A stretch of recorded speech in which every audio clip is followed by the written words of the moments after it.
ঢাকা জেলার গোয়েন্দা পুলিশ সাভারে একটি বিশেষ অভিযানে ২৫ লিটার চোলাই মদসহ এক মাদক ব্যবসায়ীকে গ্রেফতার করেছে।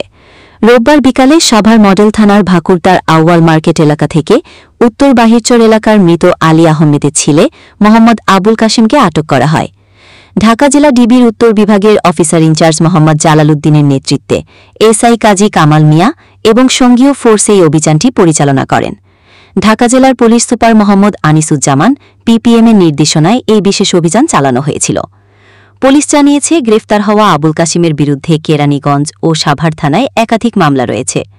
এর মধ্যে মাদকদ্রব্য নিয়ন্ত্রণ আইন ও দণ্ডবিধির বিভিন্ন ধারায় দায়ের হওয়া মামলাগুলো উল্লেখযোগ্য। বর্তমানে সাভার মডেল থানায় নতুন করে নিয়মিত মামলা রুজুর প্রক্রিয়া চলছে।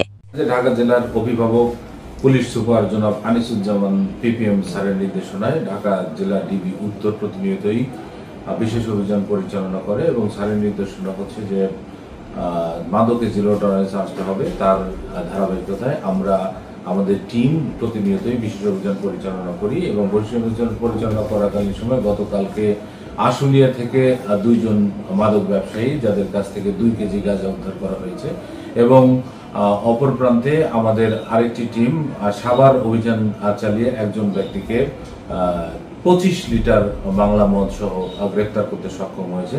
তাদের বিরুদ্ধে আইনগত প্রসেস এবং মামলা প্রক্রিয়াধীন।